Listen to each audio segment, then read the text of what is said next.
Alors, chers compatriotes congolais, Jim Djunga, vice-président de l'Unique France, je reviens encore une fois vers vous, toujours par rapport à cette situation qui est pas incontrôlable, mais incompréhensible qui se passe au Congo. Il y a une chose qui est importante à savoir que Chilombo est parti en ayant mis en place ou en ayant organisé une marche pour aujourd'hui dans toute la ville, en tout cas au Congo, particulièrement à Kinshasa.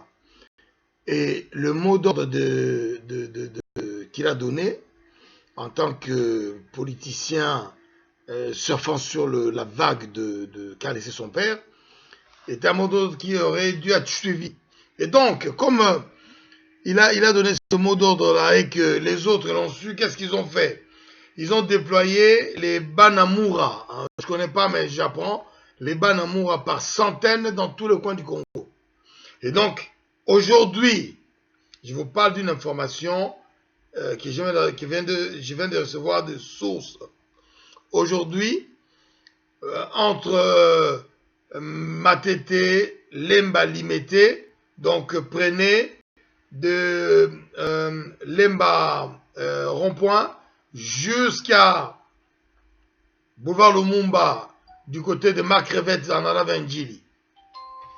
Dans tout ce coin-là, tu avais des groupes de Banamura un peu partout, pratiquement tous les croisements, et accompagnés des militaires, etc., tous armés jusqu'aux dents, et les soi-disant Banamura avaient des armes cachées dans les poches. Et quand ils voyaient des jeunes qui venaient en groupe, comme on aime bien se balader à Kinshasa, ben ils tirent en l'air ou ils vous tirent dessus si vous rouspétez. Et donc c'est ce qui vient de se passer avec des garçons et des filles de mon quartier Salon Olimete, qui revenaient, qui étaient obligés d'aller travailler. Et en allant travailler, ils étaient dans des véhicules qui ont pu passer les barrages sans encombre. Mais ils arrivent au boulot là-bas, ils ont pointé et tout ça, mais il fallait qu'ils reprennent et qu'ils ne travaillent pas l'après-midi. Donc ils sont repartis, ils étaient 5. Donc ils arrivent au niveau de Pont-Atlété. Il y a eu déjà un problème. Ils arrivent vers Shell pour passer un barrage. Et là, les Banamura qui étaient là étaient complètement excités parce qu'ils ont vu un groupe de jeunes dans le bus. Et là, ils ont commencé à tirer. Ils leur ont tiré dessus. Hein, en brandissant des machettes, des battes en bâton, hein, ou de barres de fer. Et à côté de ces garçons-là se trouvaient des gendarmes armés. Enfin les militaires. Hein, des gens en tenue militaire armés et les armes étaient chargées. Donc c'est ce que Chilombo a créé avant de fuir l'empreneur Ethiopian Airlines direction Bruxelles. Je ne sais pas si quelqu'un l'a vu à Kinshasa, qui nous dise.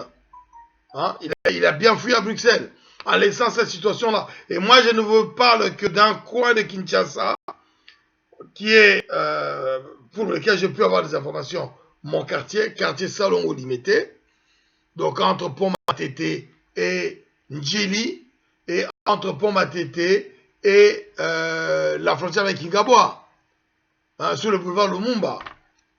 Hein, boulevard Lumumba, poids lourd. Donc vous comprenez que l'irresponsabilité de certains politiques commence à poser problème. Et moi j'ai dit à ces gens-là qui sont allés signer cet accord du 31 décembre 2016, j'ai dit dénoncez cet accord-là. Au lieu de nous faire du cinéma, de faire plein de simagrées, dénoncez cet accord-là. Vous dénoncez cet accord-là. Vous dénoncez tout de cet accord-là. Comme ça, officiellement, nous revenons à la situation du 19 décembre 2016. Voilà. Hein? Tous les cinémas qui fait Kabila, c'est parce que vous lui permettez. Vous prêtez flanc. C'est pas normal. Nous sommes 80 millions d'habitants et 80 millions d'habitants, on n'est pas avec vous. Hein? Toute la bande de Rassop, on n'est pas avec vous. Hein? Rassemblement, vous pouvez vous faire appeler comme vous voulez. Nous ne sommes pas avec vous. Et moi, je vous ai toujours dit, Congolais, qu'il n'y aura jamais de vide lorsque nous allons chasser tous ces gens-là. Parce qu'aujourd'hui, il n'est pas question seulement de Kabila Pat. c'est Kabila et toute cette classe politique pourrie. Je ne vois pas comment on peut faire autrement. Hein? Ils ont montré eux-mêmes la médiocrité. Nous avons pensé pendant un moment que les prêtres de la Senko avaient exagéré, mais ils n'avaient pas exagéré. Là, nous avons vu les compétences de tous ces garçons qu'on nous dit « Ah, ils sont sur les terrains, ils font ça. Ah, ils sont sur les terrains, ils font ça. » C'est tous de corrompus. Tous. Hein? Tous ceux qui étaient à Jean-Val, tous ceux qui sont restés à Kinshasa, tous corrompus par Paul Kagame, Kabila et Katumbi. Voilà la triste réalité. La triste réalité. Et donc moi je dis à tous les Congolais, on vous a dit qu'il y aura un vide si Kabila part et il y aura des problèmes. Non, Kabila est en train de créer des problèmes pour ne pas partir parce que Rassop, Tshisekedi et tous les gens qui étaient à Jean-Val lui ont donné l'occasion. Voilà, ce n'est pas... Si je veux parler juridiquement, c'est la source, ce sont les Congolais. Les Congolais qui étaient à Jean-Val, c'est eux qui ont remis Kabila à cet endroit et lui, il en profite pour faire ce qu'il veut. L'intime qui n'avait plus de légitimité, voilà la réalité. Hein? Donc, aujourd'hui, Congolaises, Congolais, l'article 64 de la Constitution de la République démocratique du Congo reste en vigueur. C'est lui qui est de rigueur pour régler le problème qui est là. Nous devons utiliser tous les moyens disponibles pour dégager tous ces gens-là. La diaspora est suffisamment outillée, suffisamment organisée. Nous avons des leaderships comme celui de Dr Cheikh Georges Aloula, qui est quelqu'un qui n'est pas entaché de tout ça.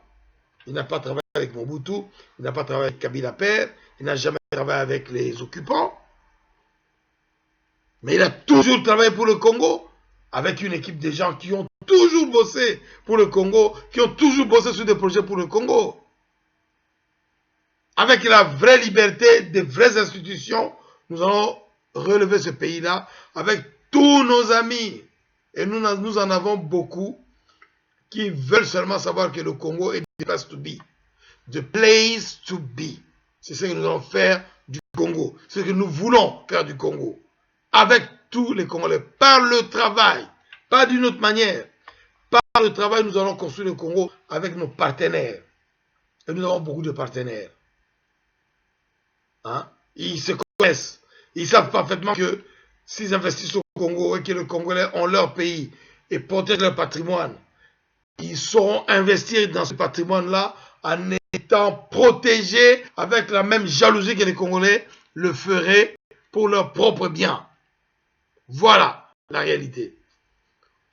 Unité nationale et intégrité du Congo, nous sommes un parti politique organisé, un parti politique qui a un projet de société, un programme de gouvernement, qui a des alliés parmi les partis politiques congolais sérieux, parmi les associations de tous les combattants congolais sérieux, parmi les activistes qui existent sérieux, nous sommes avec eux. U-N-I-C-point-net. Unique.net. Allez vous inscrire dans ce site-là. Laissez-nous tous vos desiderata. Laissez-nous les idées que vous voulez. Que vous soyez docteur, que vous soyez maçon, que vous soyez bac plus 20, bac plus 50, bac moins 10, bac ou... Allez-y. Le Congo a besoin de tous ses enfants et de tous ses amis et de tous ces gens qui aiment le Congo. Ingeta, votre serviteur, Djunga Podiampolo, vice-président de Unique France. Merci.